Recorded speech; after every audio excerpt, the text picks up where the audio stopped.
Hello, and thanks for tuning back in. I'm STEK Michael, and today we're out at Griot's Garage in Tacoma, Washington.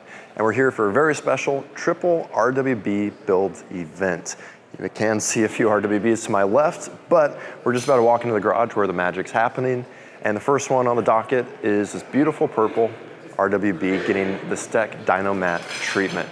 The team over at Prestige Auto Salon were kind enough to lend us their talent and their time, so they're actually doing a full body installation live for the folks here watching the build event in our DYNOmatte. It is actually a very close finish to the original paint from Fantasy Colors, which I must say knocked it out of the park, and the owner's been thrilled with just how good it looks. Even though the PPF's going on, it's not taken away from the finish whatsoever. But the real magic behind me is happening with these RWBs in progress. Nakai himself is out cutting these cars up in proper fashion and making it a true art piece. There's a little bit of a crowd today, but this is just day one of the 4-day event. So stay tuned for more of the action and seeing just how well these cars come together. The man's an artist and a visionary, and we're excited to be a part of it.